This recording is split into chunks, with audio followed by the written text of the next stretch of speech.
Start करते हैं। आज अपन देख रहे हैं फॉरेन कंट्रीब्यूशन रेगुलेशन एक्ट 2010 का एक्ट है। फिक्रा इसको शॉर्ट में बोला जाता है, फॉरेन कंट्रीब्यूशन रेगुलेशन एक्ट, कि आप फॉरेन से जब अपना पैसा लेते हो तो उसके क्या रेगुलेशंस हैं और क्या कंडीशंस हैं। और काफ़ी लंबे टाइम बाद वापस से वीडियो बन रही है, तो ठीक है वापस से बैठते हैं अच्छे से। अभी बीच में रिज़ल्ट आया तो अच्छा ही आया होगा, बाकी सबका जैसी भी मेहनत करी होगी। मेरा इतना अच्छा नहीं आया, पर दिसंबर वाला बहुत अच्छा आएगा। चलो तो स्टार्ट करते हैं। फिक्रा एक्ट 2010 से इंट्रोडक्शंस एंड ऑब्जेक्टिव्स सबसे पहले अपन क्लियर करेंगे। इंपॉर्टेंट चैप्टर है और इसके जो सेक्शंस है वो इंपॉर्टेंट है, तो अपन को इसके कुछ सेक्शंस रेगुलेशन मतलब जितने भी अपन जो चीज़ पढ़ेंगे ना सेक्शन, तो उसके सेक्शन नंबर के साथ सेक्शन को याद रखना पड़ेगा। ठीक है, तो कौन से रहेंगे वो अपन साथ साथ देखते जाएंगे। बाकी अभी सबसे पहले बात करते हैं इंट्रोडक्शन की। तो इंट्रोडक्शन एंड ऑब्जेक्टिव्स में क्या बोला है कि the purpose of this act is to regulate acceptance and utilization of foreign contribution or foreign hospitality in certain cases. Foreign hospitality क्या होती है वो आगे अपन समझते हैं। The Foreign Contribution Regulation Act 2010 has come into effect from 1st May 2011. ठीक है, 1st May को एक व्यक्ति का बर्थडे आता है, तो ठीक है याद रखने के लिए आसान है। 1st May 2011 को ये अपना इफेक्ट आया था, with effect from come into effect from 1st May 2011. It is true that many political parties and other influential persons in India get financial support from foreign countries. ठीक है, sometimes the support is obtained through social and apparently non-political organization. It is also true that some countries provided contribution or hospitality to person at senior level so that these can look after interest of this countries in India. यानी कि कोई बाहर का व्यक्ति India का व्यक्ति बाहर जाता है तो बाहर वाले उन लोगों की कैसे आवभगत करते हैं अपन की, जैसे मोदी जी दुबई चले गए तो दुबई वाले उनका स्वागत करते हैं, सम्मान करते हैं और एक थोड़ा अच्छा ट्रीट करते हैं। ठीक है, तो वैसे ही अगर कोई इंडिया में आता है तो वैसे ही अपन भी करते हैं, तो उसी की बात करी गई है इसके अंदर। Obviously this is not in the interest of the nation and hence purpose of this act is to prevent such contribution and hospitality at high places. ठीक है, इसके क्या बोलते हैं, अभी सिर्फ इसका समझो कि क्या इसमें कहना चाह रहे हैं, बाकी अपन हम डिटेल में आगे जब पढ़ते जाएंगे ना तो अपने आप क्लियर होता जाएगा। ठीक है, the objectives of the foreign contribution regulation 2010 का एक्ट है, पर ये आया कब था, 1st May 2011 से, तो ये चीज़ ध्यान रखना। ठीक है, to regulate the acceptance and utilisation of foreign contribution and foreign hospitality by certain individuals और एसोसिएशन और companies, to prohibit acceptance and utilization of foreign contribution or foreign hospitality for any activity detrimental to the national interest and for matters connected therewith or incidental thereto. ठीक है, पहले तो बोला कि क्या आप किस हिसाब से एक्सेप्ट कर सकते हो, यूटिलाइज कर सकते हो, उसको रेगुलेट करने का काम ये करती है। और दूसरा बोला कि कैसे आप प्रोहिबिशन लागू मतलब कर सकते हो, कि इसको कैसे प्रोहिबिट कर सकते हो, कि यहाँ पे आप यूज़ नहीं कर सकते और यहाँ से आप नहीं ले सकते। ठीक है, और इसका ऐसे यूज़ नहीं कर सकते ऐसा। ठीक है, further in order to streamline the provisions of the FCRA 2010 parliament enacted the foreign contribution regulation amendment act 2020, यानी कि ये 2020 में अमेंड हो चुका है और इसके कुछ साइलेंट फीचर्स दिए हुए हैं, यानी कि इंपॉर्टेंट फीचर्स दिए हुए हैं, वो अपन पूरे एक्ट में समझेंगे, पर यहाँ पे एक बार रीड कर लेते हैं। अमेंडमेंट सेक्शन, ठीक है, इसमें कुछ सेक्शन दिए हुए हैं, ये इतने इंपॉर्टेंट अपने लिए रेलेवेंट हैं, पर ठीक है इतना कुछ ये आप याद नहीं रखोगे चलेगा। ठीक है, the act to include public servant के बारे में बोला हुआ है कि पब्लिक सर्वेंट कौन होता है। Also within its ambit to provide that no foreign contribution shall be accepted by any public servant. No foreign contribution shall be accepted by any public servant. ठीक है, पब्लिक सर्वेंट यानी कि जो public के हित के लिए काम करता है वो फॉरेन कंट्रीब्यूशन को एक्सेप्ट नहीं कर सकता। यहाँ पे इसको क्लियर कर दिया गया है। Amendment section 7 of the act to prohibit any transfer of foreign contribution to any association और पर्सन। ठीक है, किसी एसोसिएशन और पर्सन को आप फॉरेन कंट्रीब्यूशन को ट्रांसफ़र नहीं कर सकते। Amendment section 8 subsection 1 of the act to reduce the limit of defraying administrative expense from existing 50 to 20, यानी कि यहाँ पे जो भी एक्सपेंस लगता था डिफरेनिंग एडमिनिस्ट्रेटिव एक्सपेंस, वो क्या है आगे हो सकता आएगा, अपन अच्छे से समझेंगे। 50 से उसको 20 कर दिया गया है। इतना ये चीज़ इंपॉर्टेंट नहीं है, आगे जो भी आएगा अपन को वो पढ़ने में समझ में आ जाएगा। फिर है empowering the central government to require Aadhaar number etcetera and identification document inserted of a new section this enabling the central government to permit any person to surrender the certificate granted under the act, यानी कि आप surrender भी कर सकते हो कि आप बस मेरे को फॉरेन कंट्रीब्यूशन नहीं चाहिए या जो भी सर्टिफिकेट रहे। फिर है कि that every person who has been granted certificate और prior permission under section 12 shall receive foreign contribution only in any account designated as FICRA account, FCRA account, which shall be opened by him in such branch of the State Bank of India at New Delhi। ठीक है, ये ध्यान रखना है, as the central government may by the notification specify and for other consequential matter relating thereto। ठीक है, designated फिक्रा account खोलना पड़ेगा फॉरेन कंट्रीब्यूशन को रखने के लिए, which shall be opened by him in such branch of the State Bank of India at new Delhi. ठीक है, न्यू दिल्ली में आपको ये ओपन करना है। अब इसका क्या पॉइंट है आगे डेफिनेटली आएगा, समझेंगे। ठीक है, अब कुछ इंपॉर्टेंट डेफिनेशंस है और ये जेन्युइनली इंपॉर्टेंट है। मतलब जो फर्स्ट डेफिनेशन अपन देख रहे हैं फॉरेन कंट्रीब्यूशन की, कि फॉरेन कंट्रीब्यूशन के बारे में ये पूरा एक्ट है और फॉरेन कंट्रीब्यूशन होता क्या है उसके बारे में इसमें बताया हुआ है। ठीक है, तो foreign contribution means the donation delivering, हाँ ठीक है, foreign contribution means the donation delivery और transfer made by the foreign sources. ठीक है, क्या क्या है, DDT ध्यान रखो, डोनेशन डिलीवरी और transfer made by the foreign sources. अब वो फॉरेन सोर्सेज क्या क्या हैं उसके बारे में बोला हुआ है, of any article excluding any article given as the personal use और value of gift does not exceed such sum 1 lakh rupees. ये लिखना नहीं है, ये 1 लाख रुपीज़ अभी के लिए है, ये हमेशा ना अमेंड होता रहता है। अब मान लो आपने कुछ एग्जाम में 1 लाख लिखा और तब की टाइम में अमेंड हो चुका होगा तो रॉन्ग दे देंगे पूरे आंसर को, तो ये लिखना बिल्कुल भी नहीं। ठीक है, इसको ऐसे पढ़ते हैं अपन, वापस से पढ़ते हैं। Foreign contribution means the donation delivery and transfer DDT made by the foreign sources. पहला, of any article excluding, of any article, पहला पॉइंट आर्टिकल से हुआ होना चाहिए, excluding any article given as for personal use और value of gift. ठीक है, value of gift as may be specified by the central government from time to time. ठीक है, ये ध्यान रखना। दूसरा, of any currency weather Indian और फॉरेन। तीसरा, ऑफ एनी सिक्योरिटी ACS। ठीक है, ACS ध्यान रखना, of any article excluding personal use वाली वैल्यू, पर्सनल यूज़ और वैल्यू ऑफ गिफ्ट। ठीक है, उसे नहीं माना जाएगा। सेकंड था करेंसी AC करेंसी, वो इंडिया हो या इंडियन हो या फॉरेन हो, डजेंट मैटर। तीसरी, of any security ACS, article excluding वो अपना पर्सनल यूज़ और value of goods as may be specified by the central government. तीसरा, करेंसी वेदर इंडियन और फॉरेन। तीसरा, security. It may be noted that the donation, delivery or transfer of article, currency or any security by any person who have received it from any foreign sources, either directly or indirectly or through one or more person, shall also be deemed to foreign contribution। क्या बोला कि अगर ये आती है by any person who have received it from any foreign source, either directly or through one or more person, या तो directly आ रही है या तो किसी के द्वारा आ रही है। ठीक है, 1 और मोर पर्सन के द्वारा, थ्रू 1 और more person shall be deem to as a foreign contribution, उसको भी फॉरेन कंट्रीब्यूशन घोषित कर देंगे। फॉरेन कंट्रीब्यूशन मतलब क्या, डोनेशन डिलीवरी एंड ट्रांसफ़र और transfer made by the foreign sources. Foreign sources हैं ACS, article, currency, security. Article में क्या एक्सक्लूडेड है, पर्सनल यूज़ के लिए नहीं होना चाहिए, article given for personal use, और अपना ये value of gift does not exceeds as may be specified by the central government from time to time. Simple. तीसरा जो नीचे वाला पॉइंट है डोनेशन वाला, ये इसमें आप लिख सकते हो बस ऐसा कि बाय एनी पर्सन, अगर अपने को मिलती है करेंसी और any security by any person who have received it from any foreign source either directly और थ्रू 1 और मोर, तो उसको भी foreign contribution deemed to be मान लिया जाएगा। फॉरेन सोर्सेज क्या क्या हैं, अपन ने ऊपर बात करी फॉरेन सोर्सेज। अब फॉरेन सोर्सेज होता क्या है, नॉलेज पर्पस के लिए है, ऊपर की वाली डेफिनेशन इंपॉर्टेंट है, ये वाली इंपॉर्टेंट नहीं है, पर ये समझोगे तो ऊपर वाली अपने को और क्लैरिटी मिलेगी उसके लिए भी। Foreign sources include, foreign sources में होता क्या है, तो government of any foreign country और agency of such government.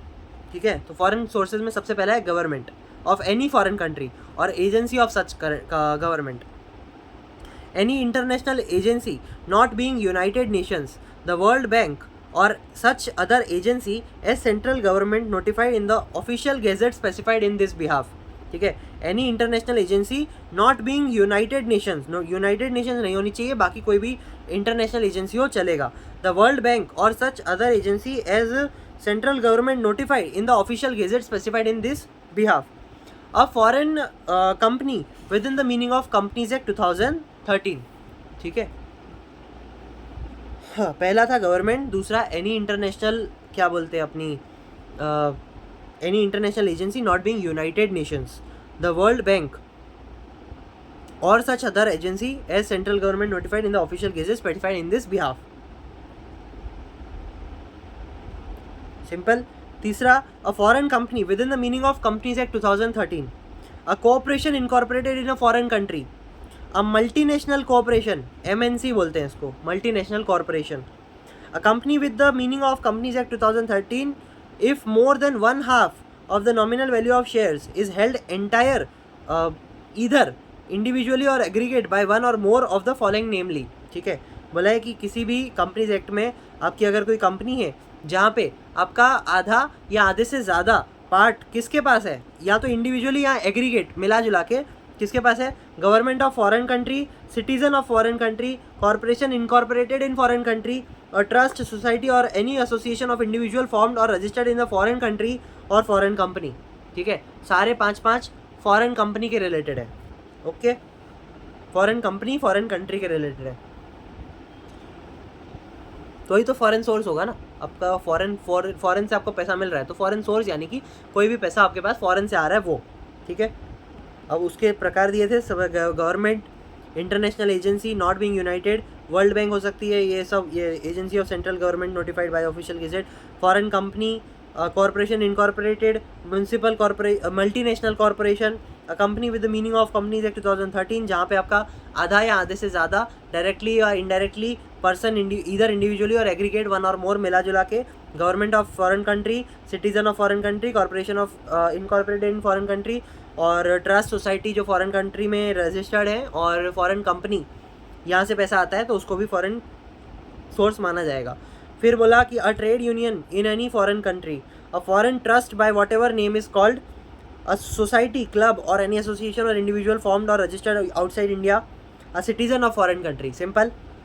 It may be noted that expression foreign source does not include any foreign institution which has been permitted by the central government by notification in the official gazette to carry out in the activity in India. मतलब यहाँ पे बोल दिया कि government अगर जो कहती है कि इसको नहीं मानेंगे तो नहीं मानेंगे, ठीक है। फॉरेन हॉस्पिटैलिटी, फॉरेन हॉस्पिटैलिटी क्या होता है ये इंपॉर्टेंट है। फॉरेन हॉस्पिटैलिटी यानी foreign hospitality means any offer not being a purely casual one made in cash or kind by a foreign source for providing a person with the cost of travel to any foreign country or territory or with free board, lodging, transport और medical treatment। इसको समझो कि कोई अपने देश का president या कोई ऑफिशियल अधिकारी, गवर्नमेंट अधिकारी अच्छे लेवल वाला बाहर की कंट्री में जाता है, ठीक है।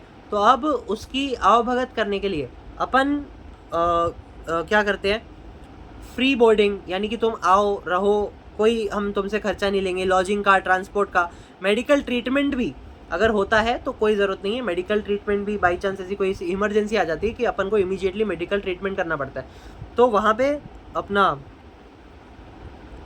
ये चीज़ें इसमें फॉरेन हॉस्पिटैलिटी में है। अब इसको समझो कैसे बोला है कि foreign hospitality means any offer not being a purely casual one, ठीक है, वो कैजुअल वन प्योरली नहीं है तो भी चलेगा, मेड इन कैश और kind by a foreign source, ठीक है। फॉरेन सोर्स यानी कि अपन ने समझा गवर्नमेंट हो गई, फॉरेन कंट्री हो गई, फॉरेन कंपनी हो गई, या कोई भी एसोसिएशन हो गई जो फॉरेन में रजिस्टर्ड है, जो भी हो फॉरेन के रिलेटेड हो, फॉरेन कंट्री से रिलेटेड हो, for providing a person with the cost of travel to any foreign country और टेरिटरी और with free board, lodging, transport और मेडिकल ट्रीटमेंट, तो वो किस में माना जाएगा, फॉरेन हॉस्पिटैलिटी में। हॉस्पिटैलिटी मतलब क्या, आओ भगत, ठीक है। तुम हमारे यहाँ पे आओ, हम तुमसे कोई चार्ज नहीं करेंगे, और एक क्या बोलते हैं, इंटरनेशनल रिलेशन बिल्ड करने के लिए काफ़ी अच्छा होता है। सब लोग करते हैं, सारी कंट्रियाँ करती हैं, इंडिया में भी काफ़ी वो लोग आते हैं अपने ये दूसरे शहरों के प्रेसिडेंट और प्राइम मिनिस्टर वगैरह आते हैं ना, तो उनका कैसे अपन सम्मान करते हैं। और ये अपने डोनाल्ड ट्रंप आए थे, और तो अभी रिसेंट में तो जब ये मीटिंग हुई थी G20 वाली, तो उसमें बहुत सारे प्रेसिडेंट्स और इंडिया के बहुत सारे वो आए थे, दुबई के और इधर उधर के काफ़ी लोग आए थे, तो आते जाते रहते हैं, ठीक है। तो वो चीज़ें फॉरेन हॉस्पिटैलिटी में काउंट होती है कि उनका रहना खाना पीना सब अच्छा हो, ठीक है। उससे एक अपना इंडिया की भी रेपुटेशन अच्छी होती है कि हाँ इन लोग ने अच्छा सा हमारा ध्यान रखा। फिर इन लोगों ने बात करी प्रोहिबिशंस की। ये पुराने पेपर्स में पूछा गया है, ठीक है, ओल्ड सिलेबस में भी और न्यू सिलेबस में भी एक दो बार आया हुआ है। और सेक्शन 3, इसका सेक्शन कंपलसरी याद रखना, काफ़ी इंपॉर्टेंट सेक्शन है और इसके अंदर क्या बोला है वो भी समझते हैं, ठीक है। पहला सबसे important answer, prohibition to accept foreign contribution. कब आप फॉरेन कंट्रीब्यूशन एक्सेप्ट ही नहीं कर सकते। इसका और एक ऐसा क्वेश्चन बन सकता है कि who can not receive foreign contribution, ठीक है, कौन फॉरेन कंट्रीब्यूशन नहीं ले सकता। पहला क्या बोला, there are restriction on accepting foreign contribution on the following person, association etcetera, candidate for election, columnist, cartoonist, editor, owner और printer of the registered newspaper, ठीक है, association engaged in broadcasting of news, public servant, जज, government servant और employee of government company, member of legislature that is MP and MLA, political party, its official office bearer, organisation of political nature, ठीक है। Organisation of political nature section 5 में है, आगे अपन देखते हैं। अब यहाँ पे क्या बोला है कि restriction on accepting foreign contribution ये लोग नहीं ले सकते। कौन कौन, कैंडिडेट फॉर इलेक्शन, तुमने इलेक्शन में तुम खड़े हो और फॉरेन कंट्रीब्यूशन कर रहे हो अपनी रैली निकालने के लिए, तो अलाउड नहीं है।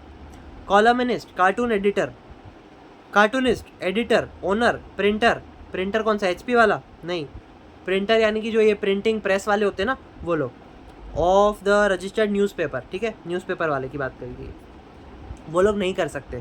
क्योंकि ऐसे तो कोई लोग कुछ भी अपना पैसा रेज करके कुछ भी थोड़ा सा ना वो कर सकते हैं, मैनिपुलेट कर सकते हैं उसको, और वो नेशनल इंटरेस्ट के खिलाफ जा सकता है, तो उसको पहले ही मना कर दिया। Association engaged in broadcasting of news, broadcasting of news यानी कि जो ये TV चैनल वगैरह होते हैं, ABP न्यूज़, आज तक न्यूज़, इंडिया TV न्यूज़, वो लोग भी अपना फॉरेन कंट्रीब्यूशन नहीं ले सकते।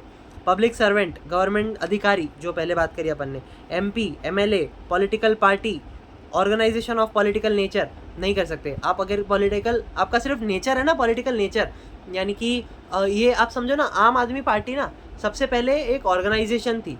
जब ये अन्ना हज़ारे वगैरह थे, काफ़ी पुरानी बात है, जब ये अन्ना हज़ारे वगैरह थे तो ये ऑर्गेनाइजेशन थी, एक पॉलिटिकल पार्टी नहीं थी। आज आप देख रहे हो ये एक पॉलिटिकल पार्टी है, तो सबसे पहले ये ऑर्गेनाइजेशन थी जिसका नेचर पॉलिटिकल जैसा था, यानी कि लोगों की जो मेंटेलिटी थी, लोगों की जो सोच थी उस ऑर्गेनाइजेशन के अंदर, वो पॉलिटिक्स से संबंध रखती थी, पर वो पॉलिटिकल पार्टी नहीं थी। तो वैसी ऑर्गेनाइजेशन को भी यहाँ पे इंक्लूड किया गया है। Further two person can not accept foreign contribution from a foreign source on behalf of political party, any person resident in India और any citizen of Indian resident outside India, यानी कि तुम रेसिडेंट इंडिया के हो पर India के बाहर रह रहे हो तो वो भी नहीं कर सकता, या कोई रेसिडेंट इंडिया में है तो वो तो बिल्कुल नहीं कर सकता, ठीक है। On behalf of political party, किसी के बिहाफ पे भी नहीं, मतलब पॉलिटिकल पार्टी के बिहाफ पे भी आप रजिस्टर क्या बोलते नहीं कर सकते to accept foreign contribution, prohibit कर दिया है इसको।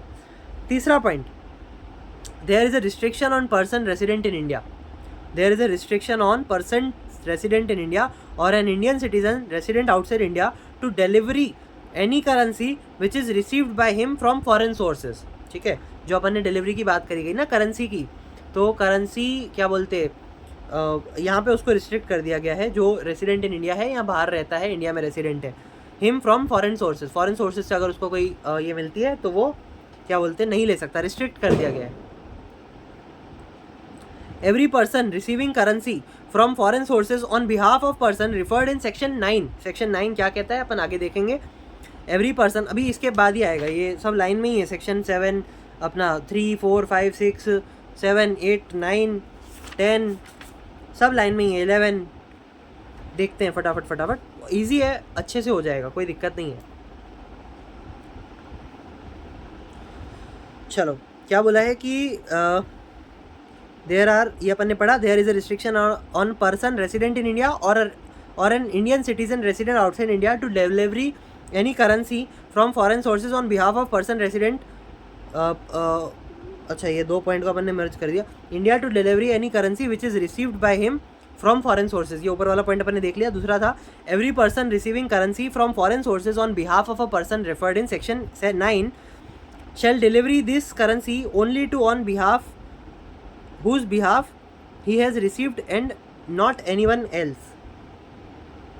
यानी कि जिसको बोला गया होगा ना कि हाँ तुम इसके बिहाफ पे ले सकते हो, वही ले सकता है, उसके अलावा का कोई नहीं ले सकता। क्या बोला है कि देखो every person receiving currency from foreign sources on behalf of person referred in section 9। Section 9 देखो बोलता क्या है, सेक्शन 9 बात करता है अपनी सेंट्रल गवर्नमेंट के पास कौन सी पावर है to prohibit receipt of foreign contribution. Central government कब उसको प्रोहिबिट कर सकती है फॉरेन कंट्रीब्यूशन को, यहाँ पे इन जनरल बोला हुआ है। यहाँ पे सेंट्रल गवर्नमेंट के पास कौन से पावर है कि इनके अलावा भी सेंट्रल गवर्नमेंट को अगर ऐसा लगता है तो सेंट्रल गवर्नमेंट भी रोक लगा सकती है। ठीक है, तो उसी की बात करी गई है कि उसके बिहाफ पे क्या बोलते हैं, जो गवर्नमेंट बोलेगी ना आपको फिर वैसे चलना पड़ेगा कि हाँ तुम इससे ले सकते हो, इससे नहीं ले सकते हो, वैसा। सपोज एक एग्जाम्पल दिया हुआ है, suppose ABC is a political party और एनी एडिटर ऑफ न्यूज़पेपर और अ जज etcetera. X is person resident in India, Y is citizen of India, resident outside India, and Z is other person. Now see, first restriction say that ABC cannot accept any foreign contribution from any source at all। ठीक है, क्योंकि ABC political party थी तो पहले point में ये बोला कि पॉलिटिकल पार्टी ले ही नहीं सकती। Second restriction says that X and Y can't accept any foreign contribution on behalf of ABC। Political party के बिहाफ पे भी कोई भी इंडिविजुअल हो या कोई भी व्यक्ति, एक्स कौन था, पर्सन रेसिडेंट इन इंडिया था और आउटसाइड इंडिया वाला वाई था। ठीक है, रेसिडेंट इंडिया का है पर आउटसाइड इंडिया रहता है तो वो भी नहीं ले सकता। थर्ड रिस्ट्रिक्शन सेज दैट ठीक है, चौथे पॉइंट में ना तीनों रिस्ट्रिक्शंस को कंबाइन करके बोला हुआ है कि ऐसे तीनों में बोला हुआ है। Third restriction says that X और Y shall not deliver foreign contribution to Z if they believe that Z will give such contribution to ABC। क्या बोला है कि बहुत अच्छा पॉइंट है, देखो ABC पॉलिटिकल पार्टी है और X और Y को ऐसा लगता है कि Z को अगर पैसे देंगे हम तो Z ABC को दे देगा, तो इनडायरेक्टली तो पॉलिटिकल पार्टी के पास ही पहुंच जाएगा ना, तो उसको भी मना कर दिया गया Z को। Z जबकि कोई भी संबंध नहीं रखता आपस में, पर X और Y को ऐसा लगता है कि Z पॉलिटिकल पार्टी को यानी कि ABC को दे देगा फॉरेन कंट्रीब्यूशन, तो भी उसको मना कर दिया गया कि there is restriction on a person resident in India और रेसिडेंट और Indian citizen resident outside India which is received by him from foreign sources. ठीक है, तो यहाँ पे ये एग्जाम्पल से समझो X Y Z ABC और ये वाला सिंपल है, कोई दिक्कत नहीं आएगी, अपना आप भले आगे देख सकते हो।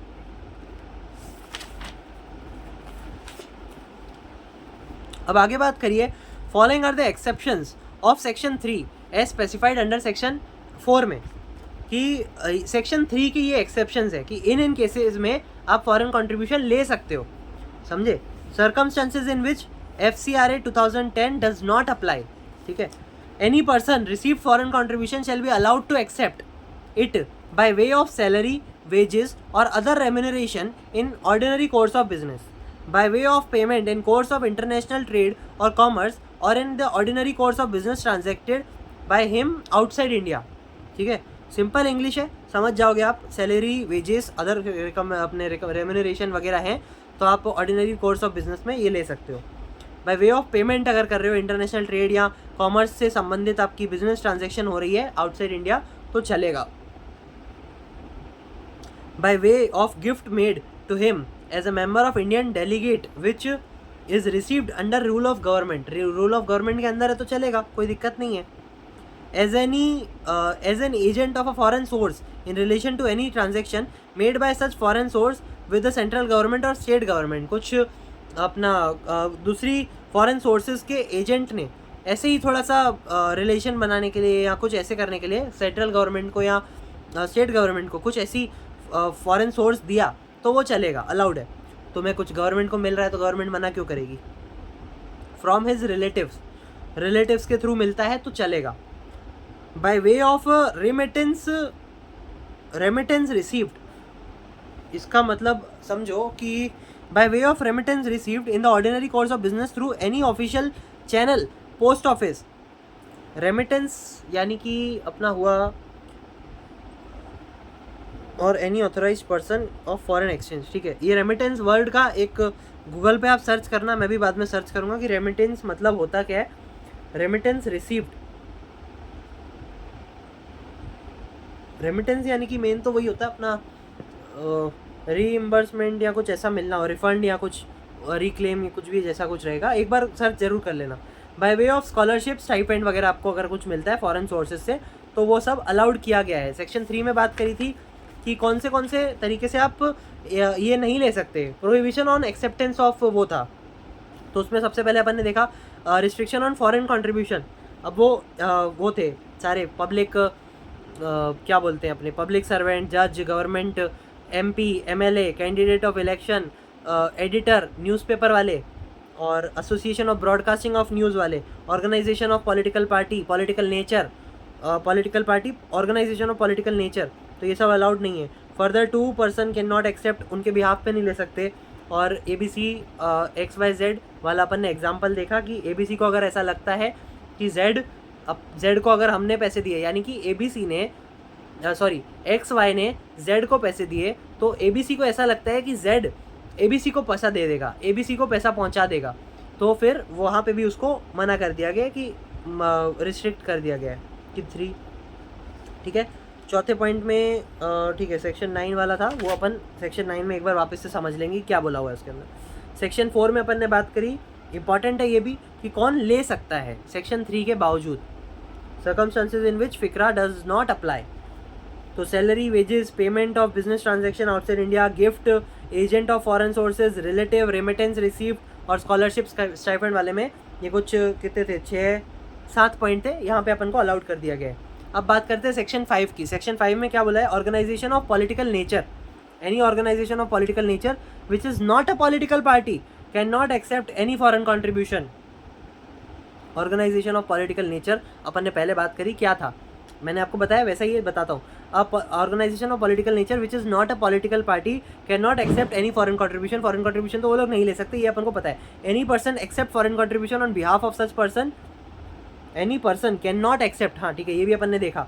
गवर्नमेंट में specify publication in official gazette that certain organisation will be called organisation of public nature by taking in consideration their activities, their ideology, any other ground, ठीक है, any other ground, their ideology, जैसी उन लोगों की सोच कैसी है और उन लोगों के काम कैसे हैं, ठीक है, देयर एक्टिविटीज़, मैंने जैसा बोला वैसे ही। अब है अपना एक मोस्ट इंपॉर्टेंट सेक्शन, इसका भी सेक्शन आप ध्यान रखना। अभी तक अपन ने देखा सेक्शन 3 का आपने सेक्शन ध्यान रखना है। सेक्शन 4 का अपन ने ध्यान, सेक्शन 3 बात कर रहा था प्रोहिबिशंस क्या क्या है कि आप कब पैसा नहीं ले सकते हो, और सेक्शन 4 में बात करी कि सेक्शन 3 के लगने के बावजूद आप कब कब ले सकते हो, मतलब जहाँ पे सेक्शन 3 नहीं माना जाएगा, ठीक है। Following are the exceptions of section 3, ठीक है, तो वो था सेक्शन 4। सेक्शन 5 में अपन ने पॉलिटिकल नेचर वाली ऑर्गेनाइजेशन के बारे में पढ़ा, इंपॉर्टेंट नहीं है। सेक्शन 6 का सेक्शन इंपॉर्टेंट है, सेक्शन 6 का सेक्शन याद रखने की कोशिश करना।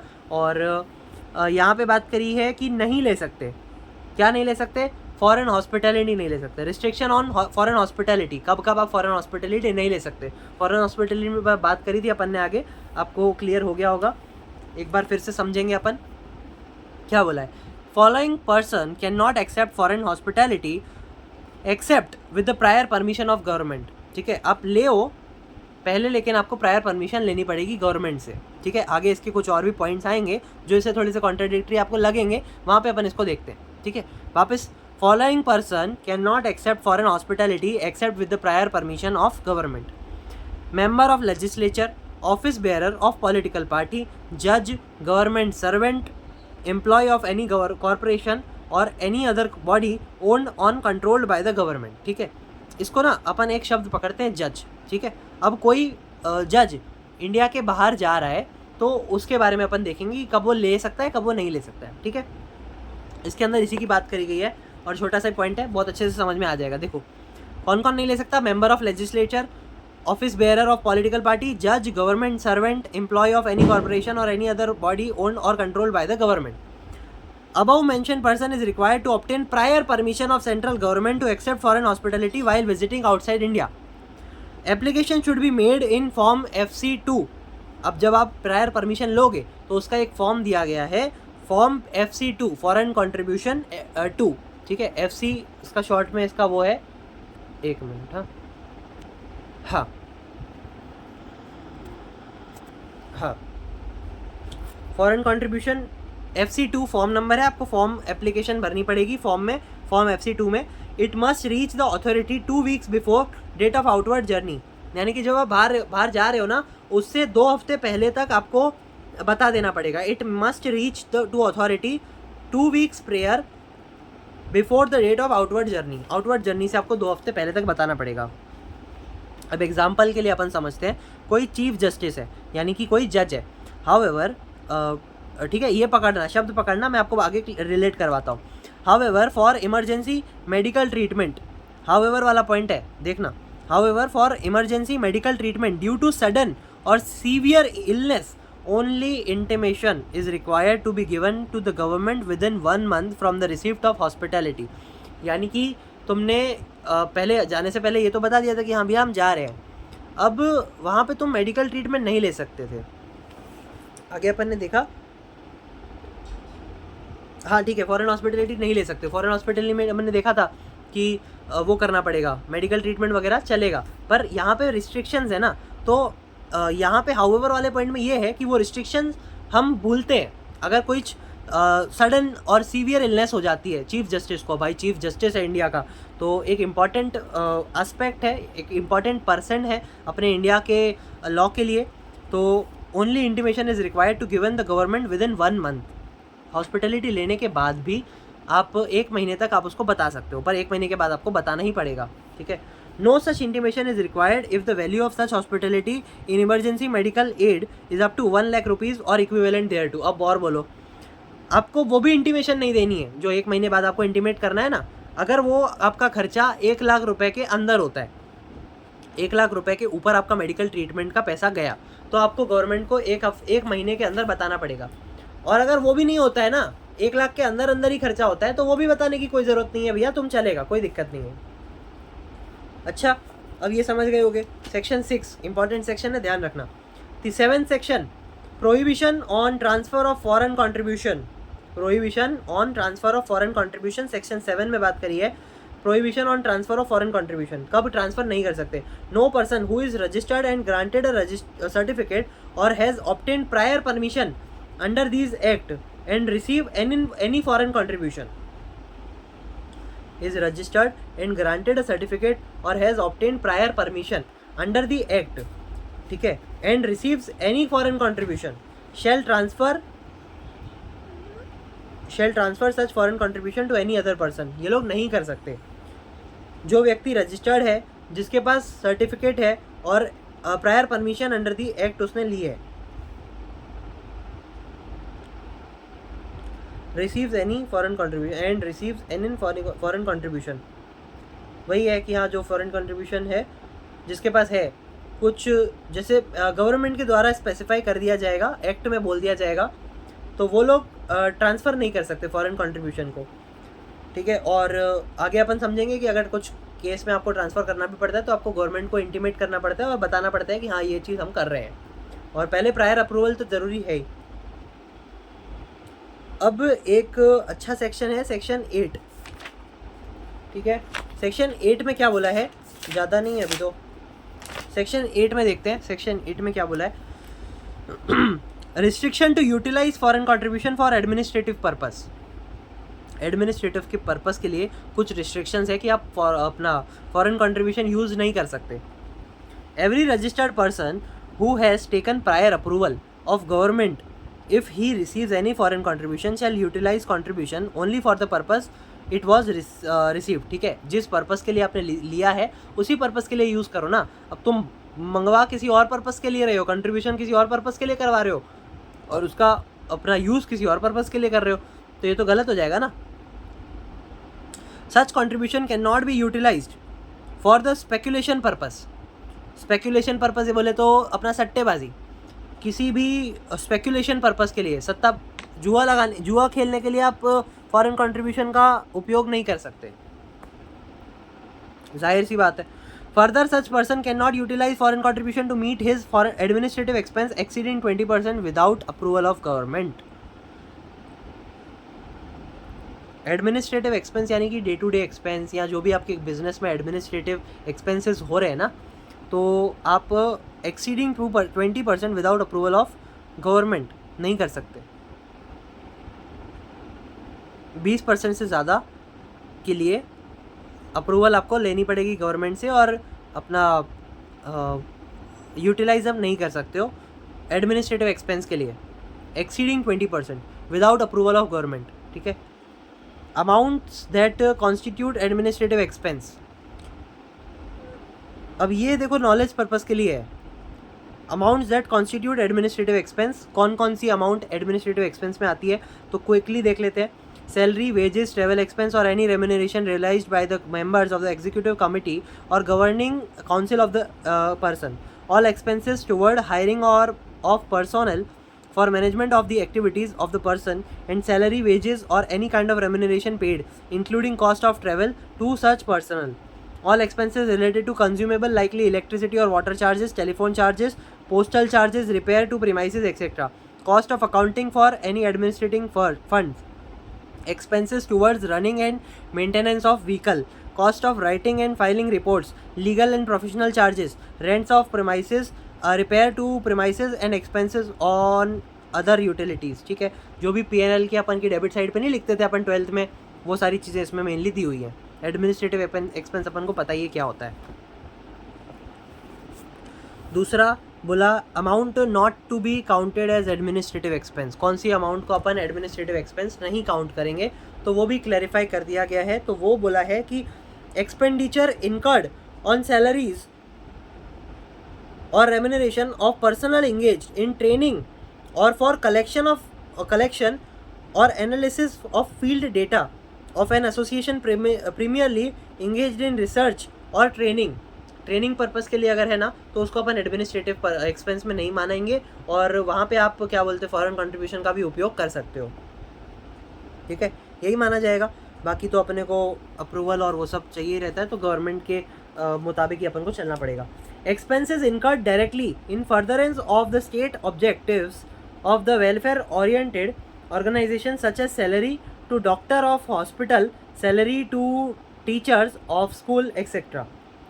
वापस expenses incurred directly in furtherance of the stated objectives of the welfare oriented, ठीक है, welfare oriented organizations वगैरह के लिए आप यूज़ कर रहे हो, such as salary to doctor of hospital, salary to teacher of schools, जो भी गवर्नमेंट वगैरह के लिए होते हैं, या कोई भी ऐसा हो डॉक्टर की फ़ीस के लिए, सैलरी के लिए, जो भी हॉस्पिटल के हैं, तो वहाँ पे आप इसको यूज़ कर सकते हो और उसको एडमिनिस्ट्रेटिव एक्सपेंस पे नहीं काउंट किया जाएगा। अब है सेक्शन 9, एक इम्पॉर्टेंट सेक्शन, याद रखने वाला सेक्शन, और ये एक तीसरा आंसर कह सकते हो आप इसको। दूसरा था, पहला तो अपन ने देखा सेक्शन 3, दूसरा सेक्शन 4, सेक्शन 6 भी बहुत इंपॉर्टेंट है, मोस्ट इम्पॉर्टेंट में से है, पर एग्ज़ाम पॉइंट ऑफ व्यू से मेरे को इतना इंपॉर्टेंट नहीं लगा। बाकी याद तो रखना ही, मोस्ट इंपॉर्टेंट है, स्टार मार्क्ड है, तो पढ़ना बहुत अच्छे से। बाकी मैं नहीं काउंट कर रहा उसको इंपॉर्टेंट में, मतलब उसमें नंबरिंग में। ठीक है, तीसरा अपन नंबर देंगे इंपॉर्टेंट आंसर में, power of central government to prohibit receipt of foreign contribution. Central government के पास क्या क्या अधिकार हैं जहाँ वो प्रोहिबिट कर सकती है रिसीप्ट ऑफ फॉरेन कंट्रीब्यूशन। ठीक है, सेक्शन 9 इसकी बात करता है, government can prohibit any person association other than person specified under section 3 to accept foreign contribution. ठीक है, गवर्नमेंट के पास अधिकार है सेक्शन 3 के अलावा भी उसको रोक लगाने का। Require any person other than person specified under section 6 to obtain prior approval or to intimate before accepting foreign contribution. ठीक है, सेक्शन 6 था अपना हॉस्पिटलिटी वाला, अभी जो मैंने बोला मोस्ट इंपॉर्टेंट। ठीक है, तो उसके अलावा भी अगर गवर्नमेंट चाहे तो कुछ अपने वो लगा सकती है, require any person other than person specified section under section 6 to obtain prior approval or to intimate before accepting foreign contribution. Require any person other than person mentioned under section 11 to intimate particular of foreign contribution received by it. Section 11 क्या है देखो, section 11 है registration of certain person with central government. मतलब वो certificate के लिए नहीं, अपन ने पहले बात करी कि आपको सर्टिफिकेट लेना पड़ेगा कि आप क्या हो, कैसे हो, और आप गवर्नमेंट के लिए एक सर्टिफिकेट ले सकते हो फॉरेन कंट्रीब्यूशन को अपना लेने के लिए, रिसिप्ट ऑफ फॉरेन कंट्रीब्यूशन करने के लिए। तो उसकी बात करिए कि उसके लिए भी कुछ रूल्स एंड रेगुलेशन ये लोग बना सकते हैं, और प्रोहिबिशंस या कोई भी पावर इन लोगों के पास है उसको अपलिफ्ट करने की या कुछ भी बदलाव करने की। रिक्वायर, देखो, government can require any person other than person mentioned under section 11 to intimate particulars of foreign contribution received by it. ठीक है, requires any person specified under section 11 to make permission before accepting foreign contribution. ठीक है, ये कुछ important है। Prohibit कर सकती है under section other than under section 3, require any person other then section 6 obtain prior approval, require any person other than section 11 intimate particular foreign contribution received by it, require any person specified under section 11 to take permission before accepting foreign contribution। तो ये सब कुछ बात करी हुई है, आप समझ सकते हो इसको। however no such person or requirement shall be made unless the central government is satisfied। Central government संतुष्ट है तो फिर कोई बात ही नहीं है ना। आपने अगर अप्रूवल ले लिया और सेंट्रल गवर्नमेंट मान गई तो फिर कोई दिक्कत है ही नहीं, वहाँ तो अपना मामला सेट हो गया। ठीक है, however no such prohibition or requirement shall be made unless the central government is satisfied that the acceptance of the foreign contribution by such person or class of person as the case may be or the acceptance of foreign hospitality by such person is likely to affect prejudicially sovereignty and integrity of the India, public interest, freedom and fairness of elections to any legislature, friendly relation with any foreign state, harmony between religious, racial, social, linguistic और regional group, caste और communities। अगर आप इसके खिलाफ नहीं जा रहे हो तो गवर्नमेंट ने तो मानना ही है ना, गवर्नमेंट क्यों मना करेगी। ठीक है, तो ये सारी चीज़ों का अपन को ध्यान रखना है कि आप क्या बोलते हैं, अफेक्ट नहीं होनी चाहिए किस किस को, सोवरेनिटी और integrity of India, public interest, freedom of fairness, friendly relation with any foreign state, harmony between religion, regional, racial, social, linguistic और रीजनल ग्रुप, कास्ट और कम्युनिटीज़। सिंपल। अब बात करते हैं सेक्शन 10 की। बिल्कुल भी इंपॉर्टेंट सेक्शन नहीं है और सिर्फ एक पढ़ने पर्पज़ के लिए अपन पढ़ के ख़त्म करते हैं फटाफट। पावर टू प्रोहिबिट पेमेंट्स और currency received in contravention of the act. Section 10 में इसकी बात करी हुई कि देखो वापस क्या हेडिंग से समझो पहले। Power to prohibit payment of currency received in contravention of the act. Act के कॉन्ट्रावेंशन में अगर कोई भी करेंसी से पेमेंट हो रहा है तो उसको प्रोहिबिट किया जा रहा है। ठीक है, section 10 provides that where the central government is satisfied after making such inquiry as it may deem fit that any person has in his custody or control any article or currency or security whether Indian or foreign which has been accepted by such person in contravention of any of the provisions of this act, it may by order in writing prohibit such person from paying, delivering, transferring, देखा अपन ने ये, और otherwise dealing with in any manner whatsoever such article, currency or security save in accordance with the written order of the central government, and a copy of such order shall be served upon the person so prohibited in the prescribed manner। अगर कुछ उन लोगों को ऐसा लगता है कि आपने कुछ गलत किया है या कुछ आप कॉन्ट्रावेंशन कर रहे हो किसी एक्ट का या किसी प्रोविजंस का, तो वहाँ पे गवर्नमेंट के पास पूरा अधिकार है कि वो चीज़ को आपको तुरंत रोक लगा दी जाएगी और वो जो भी ऑर्डर रहेगा वो एज में भी प्रिस्क्राइब्ड रहेगा और फिर जो भी पेनल्टी या जो भी सिस्टम रहेगा वो फिर केस मामला चलेगा अपना कोर्ट में। ठीक है, आगे देखते हैं। अपना है registration of certain person with central government. Section 11 में इसकी बात करी है। 44 मिनट्स हो चुके हैं, अपन को पता भी नहीं चला कि अपन लगातार पढ़ते जा रहे हैं। बहुत बढ़िया, अच्छा फोकस है। ठीक है, पानी नहीं है अभी यहाँ पे, बाद में पियेंगे।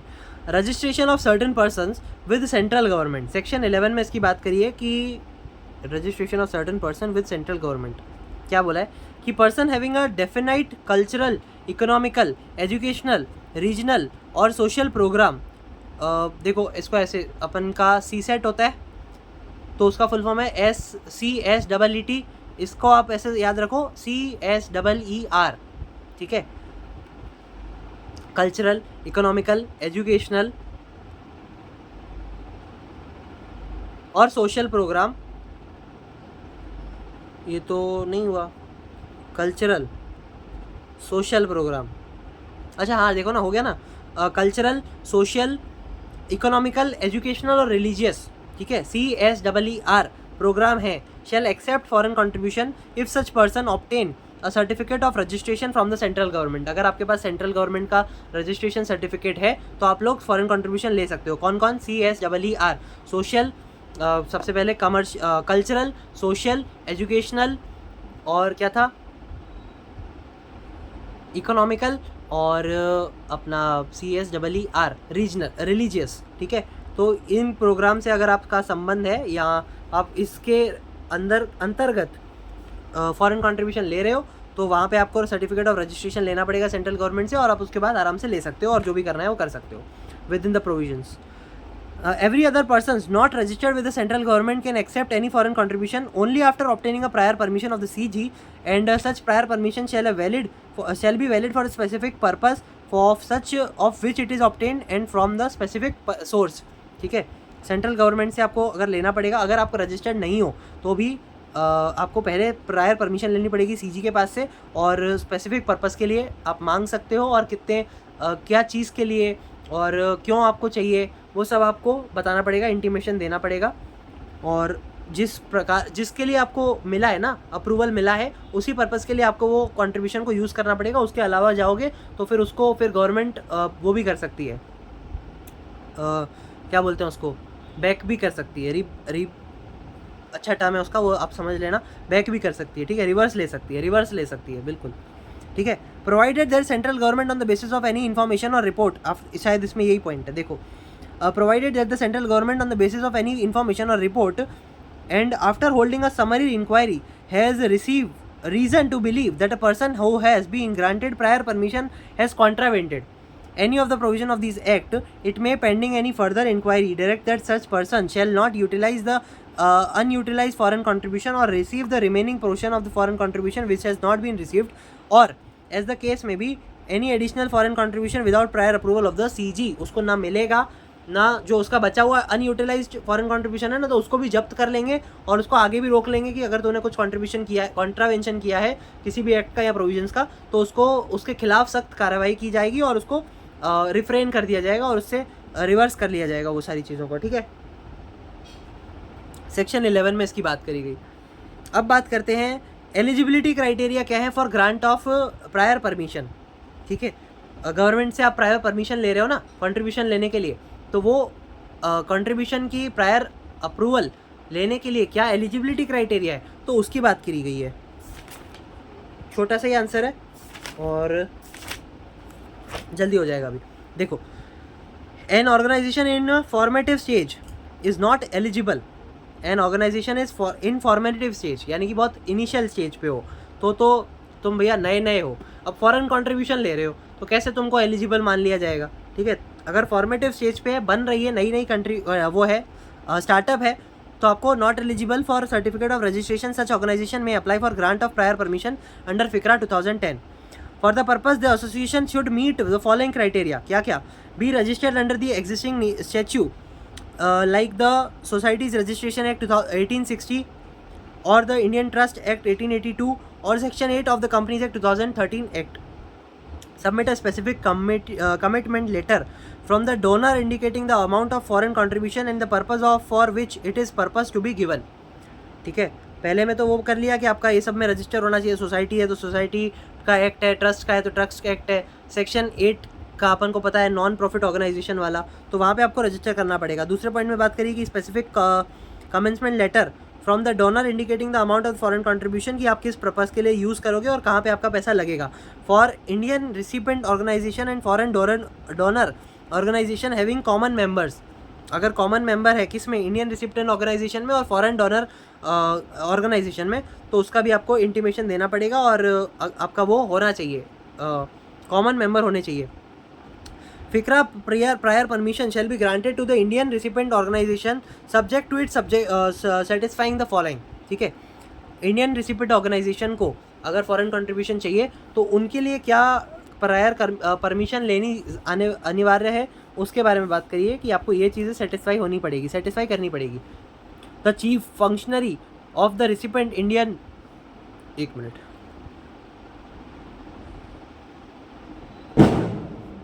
हाँ, the chief functionary of the recipient Indian organisation should not be the part of the donor organisation. जो चीफ फंक्शनरी यानी कि जो चीफ अथॉरिटी रहेगी ना of the recipient Indian organisation should not be the part of donor organisation, वो donor organisation का part नहीं होना चाहिए। उससे क्या बोलते, एक अच्छा नहीं माना जाएगा उसको, ठीक है। At least 75% of the office bearers members of the governing body of the Indian recipient organisation should not be the member of the foreign donor organisation. 75%, at least 75% नहीं होने चाहिए फॉरेन डोनर ऑर्गेनाइजेशन का पार्ट, मेंबर हो या office bearer हो। In case of foreign donor organisation being a single person individual, that person should not be the chief functionary और office bearer of the recipient of the organisation, ठीक है। अब तुम donor भी खुद ही हो और तुम्हारी कंपनी जो मांग रहा है वो भी खुद ही हो, तो वो तो माना ही नहीं जाएगा ना, ये तो गलत हो गया। लेने वाला भी तुम ही है, दो भी देने वाला भी तू ही है, तो गलत ही है ना। इन case of single foreign donor, at least 75% office bearer members of the governing body of the recipient organization should not be the family member and close relatives of the donor, ठीक है। पहले तो बोला कि ना मेंबर होना चाहिए ना ऑफिस बेयरर होना चाहिए, उसके बाद बात कर दी कि ना कोई रिलेटिव होना चाहिए ना कोई फैमिली मेंबर भी ताल्लुक रखना चाहिए, ठीक है।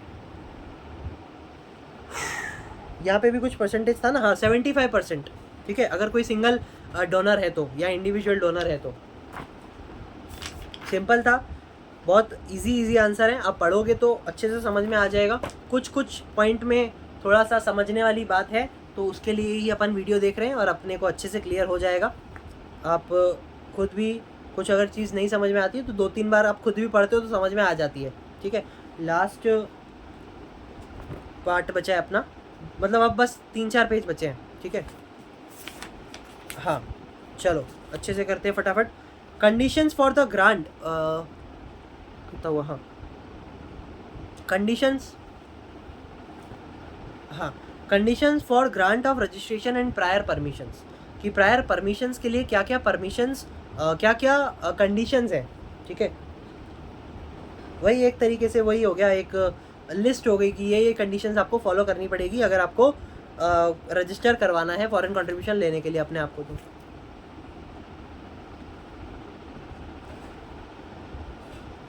चलो देखें।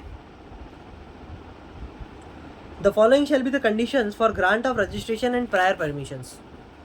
The person making any application for registration or grant of prior permission is not fictitious or बेनामी।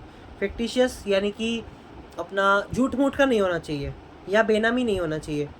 Has not been prosecuted or convicted for indulging in activities aimed at conversion through inducement और force from one religious faith to another, ठीक है। कुछ भी उसने contravention या किसी भी एक्टिविटीज़ में गलत काम नहीं करा होना चाहिए उसने। Has not been prosecuted or convicted for creating communal tension or disharmony in any specified district or any other party of the country, ठीक है। कंट्री के क्या बोलते हैं, सोशल वेलफेयर के या कंट्री के खिलाफ नहीं जाना चाहिए। कोई भी उसने ऐसा कुछ काम नहीं करना चाहिए कि कंट्री को टेंशन हुई हो उसकी वजह से, ठीक है, या डिसहार्मनी क्रिएट हुई हो उसकी वजह से, डिस्ट्रिक्ट में या कंट्री में जैसा भी हो। Has not been found guilty of diversion of misutilisation of its fund, is not engaged or likely to engage in propagation of sedition or advocate violent methods to achieve its end, ठीक है। अब कई बार ऐसा होता है कि अगर अपन को नहीं मिल रहा होता है ना, तो अपन ज़बरदस्ती कुछ ऐसे काम करते हैं कि नहीं भैया तू नहीं दे रहा ना, दिखा मैं तेरे को कैसे बताता हूँ, मैं बताता हूँ तेरे को तू कैसे नहीं देता है मेरे को। तो गलत काम नहीं आपको करना चाहिए किसी भी चीज़ को लेने के लिए, ठीक है। प्रॉपर आपको कानून फॉलो करना पड़ेगा, अपना पावर नहीं दिखा सकते आप, दिखाते हैं दिखाने वाले, और ठीक है हाय पावर है अब उन लोगों के पास, कोई नहीं, ठीक है। चलो आगे क्या बोला हुआ है कि कहाँ थे भाई अपन। ये कई बार क्या होता है ना, अपन पढ़ते पढ़ते भटक जाते हैं यार, ये चीज़ मैंने देखी है। अभी भटकना नहीं है अपन ने, अच्छे से फोकस करना है। क्या बोला, has not been found guilty, ये वाला पॉइंट अपन ने देखा। और एडवोकेट वायलेंट मेथड आपने नहीं यूज़ करने हैं।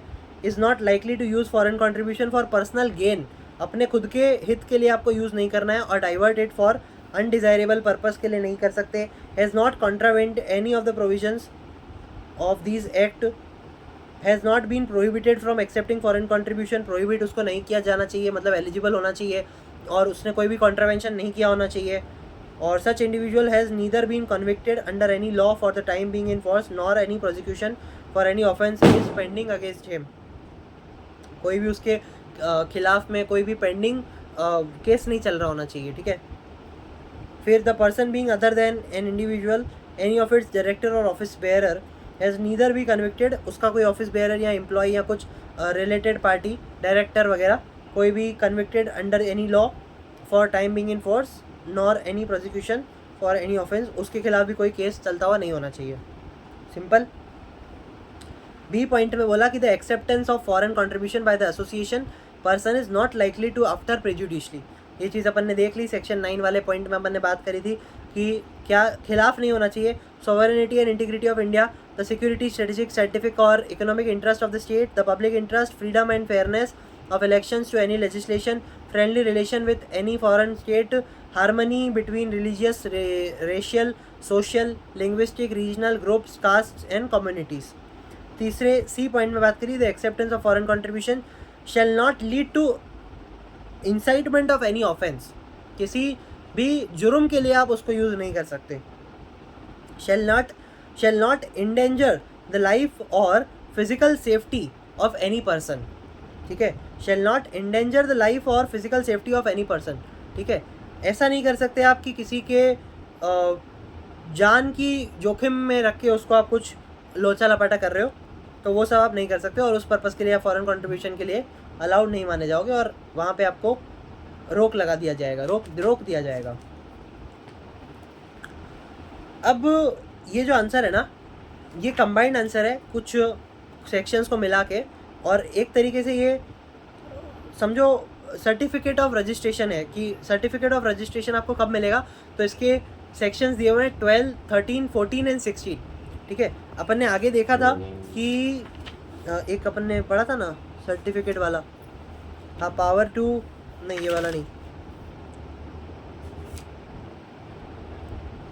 एक अपन ने नहीं पढ़ा था रजिस्ट्रेशन सर्टिफिकेट वाला आंसर पढ़ा तो था यार। Restriction on utilization foreign contribution for administrative purpose following circumstances, power to central government to prohibit regional government। हाँ ठीक है, ये सेक्शन 11 पढ़ा था अपन ने, ठीक है। वो था restriction of certain persons with central government, ठीक है। किन किन लोगों को रिस्ट्रिक्ट कर दिया जाएगा कि आप रजिस्टर्ड ले ही नहीं सकते हो, और यहाँ पे बात करिए कि कैसे ले सकते हो, ठीक है। प्रोसेस बताई हुई है। How to obtain foreign contribution, section 12 में बात करी गई है इसकी, और इसको पूछा जा सकता है, वैसे इतना इंपॉर्टेंट नहीं है पर आप नॉलेज पर्पस के लिए तो पढ़ ही लो, देख लेते हैं एक बार, समझ लेते हैं। सबसे पहले बोला कि how to obtain foreign contribution, कैसे आप फॉरेन कंट्रीब्यूशन को ले सकते हो। कि organisation wants to receive foreign contribution और डेफिनेट कल्चरल, एजुकेशनल, अपना इकोनॉमिकल, रिलीजियस और सोशल प्रोग्राम में गेट रजिस्ट्रेशन और गेट प्रायर परमिशन, ठीक है।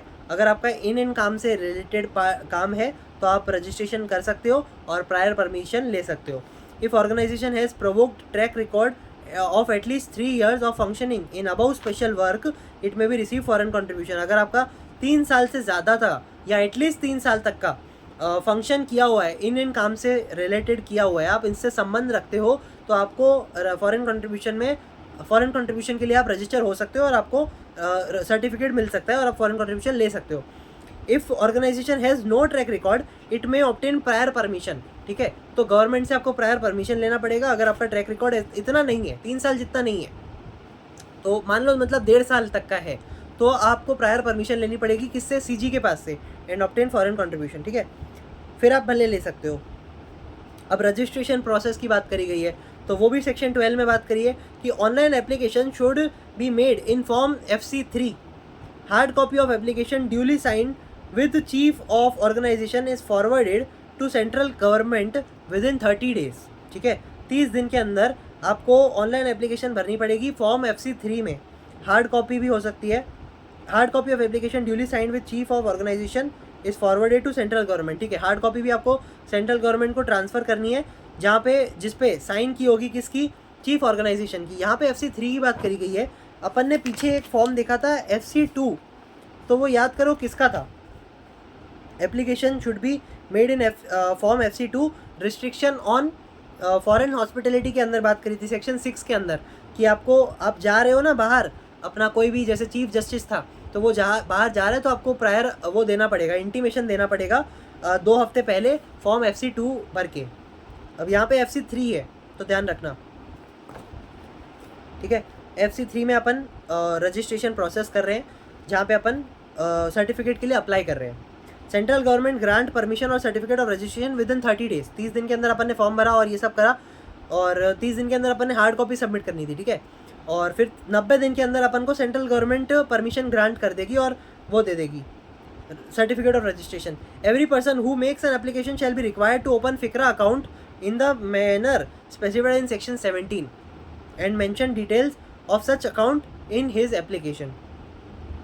ठीक है, फिक्रा अकाउंट आपको खोलना पड़ेगा, जैसे भी आपको गवर्नमेंट बोलेगी। सेक्शन 17 में इसकी पूरी स्पेसिफाई करा गया है।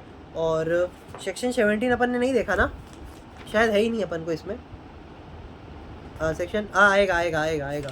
ठीक है, इसका बाद वाला ये वो है फिक्रा अकाउंट के बारे में बात करिए, कि उसमें स्केड्यूल बैंक की बात करी गई है कि आप कहाँ पे बैंक अकाउंट खोल सकते हो, फिक्रा अकाउंट खोल सकते हो। तो वो भी एक इंपॉर्टेंट आंसर है, one of the important answer है, तो वहाँ पे उसकी बात करिए, उसको पढ़ेंगे अच्छे से। ठीक है, यहाँ पे ये चीज़ क्लियर हुई। अब सेक्शन 12A में बात करिए, रजिस्ट्रेशन प्रोसेस क्या होगी।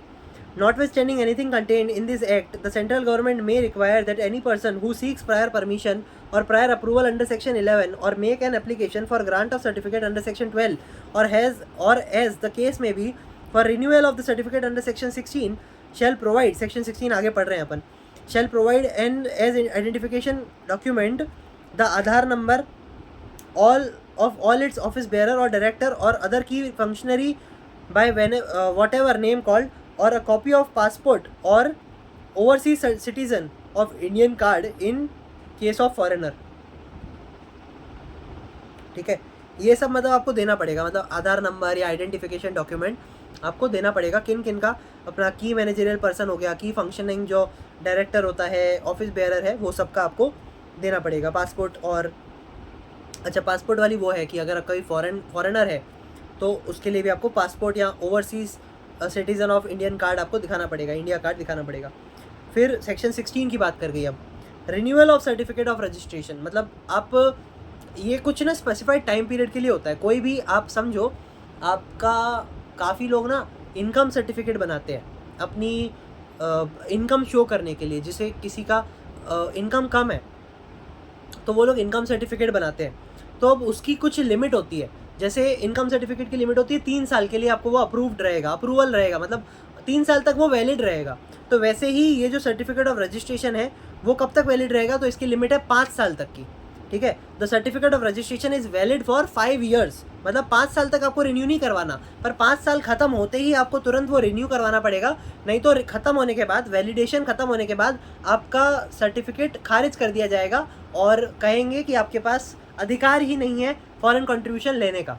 ठीक है, तो इसके लिए आपको टाइमली रिन्यू करवाना पड़ता है। अब इसके लिए कुछ टाइमलाइन दी हुई है, देखते हैं। It has to be renewed within last 6 month before its expiry. समझो कि 5 महीने से 5 साल तो इसका वो हो गया, वैलिडेशन पीरियड हो गया। अब 5 साल ख़त्म होने से 6 महीने पहले, यानी कि 4.5 साल बाद ही आपको, 4.5 साल ख़त्म हुआ और जो आखिरी 6 महीने स्टार्ट होंगे ना, वहाँ पे आपको रिन्यूएशन की वो देनी पड़ेगी, रिन्यू करवाना पड़ेगा। समझ गए। Provided that central government may before renewing the certificate make such inquiry as it deems fit to satisfy itself that such person has fulfilled all condition specified. ठीक है, सारी कंडीशंस आपको फुलफिल करनी पड़ेगी। अब यहाँ पे नया फॉर्म आ गया, देखो, renewal application is made in form FC5। ठीक है, अब तक अपन ने 3 फॉर्म देख लिए, FC2, FC3, FC5। ठीक है, FC2 था सेक्शन 9 में, जब अपना बाहर जा रहा था चीफ जस्टिस, तो उसने बताया अपने आपको कि मैं बाहर जा रहा हूँ, 2 हफ्तों के अंदर आपको बताना पड़ेगा। FC3 में था रजिस्ट्रेशन प्रोसेस आप कर रहे हो तो रजिस्ट्रेशन सर्टिफिकेट के लिए आप FC3 करते हो। अब रिन्यू के लिए है FC5। अब FC5 बहुत अच्छा अपना देखो कोइंसिडेंस कैसा है कि 5 साल के लिए वैलिड है और 5वां नंबर ही इसका FC5 है रजिस्ट्रेशन फॉर्म के लिए, रिन्यू ऑफ रजिस्ट्रेशन फॉर्म के लिए FC5 आपको फॉर्म भरना है। तो याद रखने के लिए काफ़ी आसान है।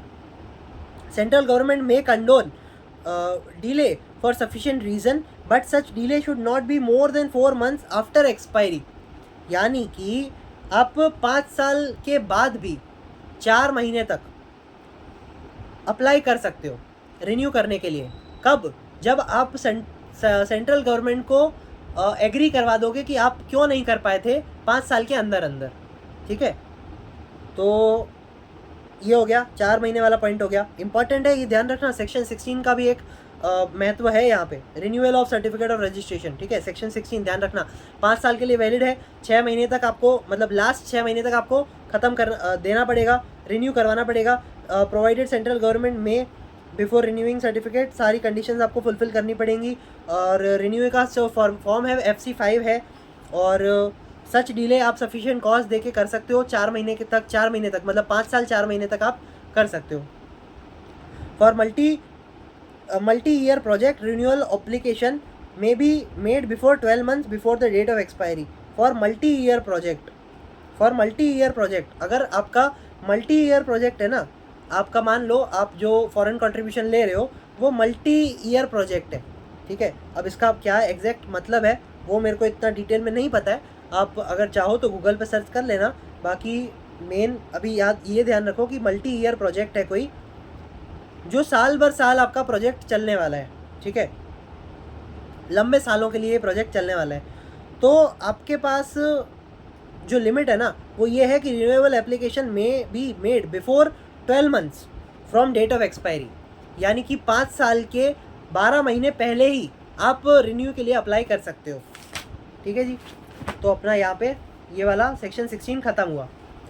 अब है सेक्शन 13। सेक्शन 13 में आप किसकी बात करिए ये समझो, सस्पेंशन ऑफ सर्टिफिकेट। हाँ, suspension of certificate of registration, suspension of certificate of registration. आपका जो सर्टिफिकेट है ना, रजिस्ट्रेशन का जो सर्टिफिकेट है उसको सस्पेंड कर दिया गया। अब तुम्हारी कोई हरकतें वैसी होंगी तो जिस वजह से उसको सस्पेंड कर दिया गया है। तो अब क्या बोला कि central government can suspend registration for a period of 180 days or such further period not exceeding 180 days, यानी कि 180 दिन का कर सकते हैं और फर्दर 180 दिन का आप सस्पेंड लगा सकते हो as may be specified in the order, यानी कि 180 प्लस 180 दिन के लिए आप सस्पेंड कर सकते हो। It shall be records, reason of suspension आपको देना पड़ेगा। During suspension foreign contribution can not be accepted without prior permission. Organisation can utilise 25% of the existing foreign contribution for declared purpose with prior approval of the central government। आपके पास जो अभी foreign contribution है तो उसका 25% आप utilise कर सकते हो डिक्लेयर्ड पर्पस के लिए, और वो भी कब? जब आपको प्रायर परमिशन आपको मिल जाएगी गवर्नमेंट से उसके बाद। और रिमेनिंग जो 75% रहेगा ना of unutilise foreign contribution can be utilise only after the recovery of revocation of suspension, यानी कि जो 180 दिन खत्म हो जाएंगे ना उसके बाद ही आप बाकी बचा हुआ 75% आप उसको यूज़ कर सकते हो, उससे पहले बिल्कुल नहीं कर सकते। समझ गए? बहुत बढ़िया, बारिश चालू होगी भाई। सेक्शन 14 में अब बात करी है कैंसलेशन ऑफ सर्टिफिकेट। पहले तो अपन ने सर्टिफिकेट को सस्पेंड किया था, अब गवर्नमेंट के पास इतना भी अधिकार है कि आपने अगर कुछ ऐसा काम किया तो गवर्नमेंट पूरा का पूरा सर्टिफिकेट को आपको खारिज कर देगी, रद्द कर देगी। ये एक इम्पॉर्टेंट सेक्शन है, ध्यान रखना। नंबर भले याद नहीं रखोगे चलेगा, पर ठीक है यार ध्यान रख सकते हो। Cancellation of certificate of registration, section 14 में इसकी बात करी गई है। Certificate of registration can be cancelled for following reasons. If holder has furnished false information, कुछ उसने गलत इन्फॉर्मेशन दी। If holder has violated its terms and condition or provision of act. If holder has not renewed, आपने renew नहीं किया, तो cancel कर दिया जाएगा, वायलेशन किया तो कैंसिल कर दिया जाएगा. If order has not been engaged in any reasonable activities or 2 consecutive years, for 2 consecutive years, if holder has not been engaged in any reasonable activities for 2 consecutive year, आपने 2 साल तक ऐसी कोई एक्टिविटी नहीं करी गई जिसके लिए आपने कंट्रीब्यूशन लिया था. अब बताओ, आपने 2 साल तक वो पैसों को उस पर्पस के लिए यूज़ ही नहीं किया जिस पर्पस के लिए आपने उसको लिया था, तो भैया कैंसिल कर ही देंगे ना. Certificate can not be cancelled without giving opportunity of being heard. सही बात है. Such person can not apply for registration of prior permission. एक minute. Such person can not apply for registration. Such person can not apply for registration or prior permission for next 3 years for date of cancellation. देखो, such person can not apply for registration or prior permission मतलब आपका अगर cancel हो गया ना registration certificate, आप अगले 3 साल तक रजिस्ट्रेशन सर्टिफिकेट ही नहीं ले सकते. या तो ऐसी हरकतें मत करो, या अगर कर रहे हो तो इसका ध्यान रखना कि अगली बार आपको फिर 3 साल तक तो मिलेगा ही नहीं. फॉरेन कंट्रीब्यूशन मिलना भूल जाओ. ना आपको प्रायर परमिशन के द्वारा मिलेगा, ना रजिस्ट्रेशन करने के बाद मिलेगा. 3 साल तक. Bank become custodian of any account of foreign contribution until central government issues further order. Such person can not apply for registration of prior. हाँ ठीक है, ये पढ़ लिया. Bank became custodian of any amount of foreign contribution until central government issue further order.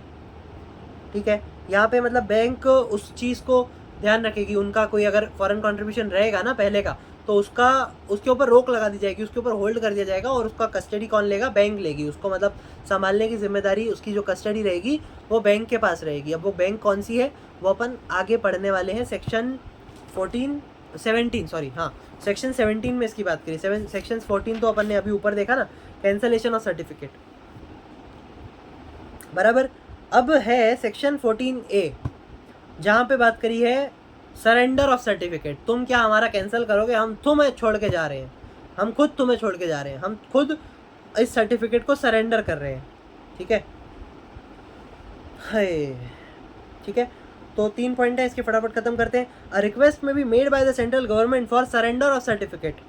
A central government shall make such inquiry as it deems fit and satisfied itself that such person has not contravened any of the provisions. क्यों कर रहे हो भैया? Surrender क्यों कर रहे हो ये तो बताओगे. और गवर्नमेंट को ऐसा लगता है कि हाँ यार ठीक है, जेन्युइन पर्पस से ये सर्टिफिकेट को सरेंडर कर रहा है, कोई भी ऐसा नहीं है कि हाँ कुछ लोचा कर दिया है अब हमसे बचने के लिए सरेंडर कर रहा है कि मैं तो सरेंडर कर रहा हूँ, मेरे पास तो रजिस्ट्रेशन सर्टिफिकेट ही नहीं है. ठीक है, तो वो चीज़ों का ध्यान कौन रखेगी? सेंट्रल गवर्नमेंट रखेगी. And the management of foreign contribution and asset if any created out of the such contribution has been vested in the authority as provided under section 15. Section 15 क्या था? चले, एक तो सब आगे पीछे है ना. सेक्शन 15 इसमें है ही नहीं. सेक्शन 15 अपन ने नहीं देखा है ना. सेक्शन 15 इसमें दिया ही नहीं है. बहुत बढ़िया. तो सेक्शन 15 में जो भी बोला होगा उसके हिसाब से बोला है कि central government shall make such inquiry करेगी और created out of the contribution has been wasted in the authority as provided under section 15. Thereafter the central government may permit any person to surrender the certificate granted under this act. ठीक है, central government को सही लगेगा तो वो कर देगी, अपना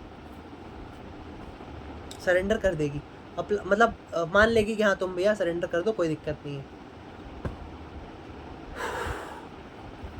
चलो, अब ना एक सिर्फ पढ़ने वाला है वो देख लेते हैं. उसके बाद फिर एक इम्पॉर्टेंट और अच्छा आंसर है. चौथा आंसर अपना इम्पॉर्टेंट आंसर रहेगा सेक्शन 17. ठीक है, उससे पहले पेनल्टी देख लेते हैं. याद कर सको तो याद करो, मेरी तरफ से कोई इंपॉर्टेंट नहीं है ये. Penalties and punishment provided under section under FCRA 2010. Line देख लो सिर्फ. Section 34 of the foreign contribution regulation act 2010 prescribes for penalty on any person on whom any prohibitory order has been served under section 10 of the act pays, deliver, transfer or otherwise deals with in any manner whatsoever any article, currency or security whether Indian or foreign it's in contravention of such prohibition order he shall be punished. contravention किया कुछ उसने तो ही shall be punished with imprisonment for a term which may be extend to 3 years or with fine or with both. ठीक है. The court trying such contravention may also impose on the person convicted an addition fine equivalent to the market value of the article of the, मतलब जितना आपने पैसा लिया था ना उससे मतलब आर्टिकल की आपने जितनी भी अमाउंट थी या करेंसी या सिक्योरिटी जो भी था उसके बराबरी का आपके ऊपर फाइन लगाया जा सकता है in respect of which the prohibitory order contravened by him. और ठीक है, देयर टू. ठीक है.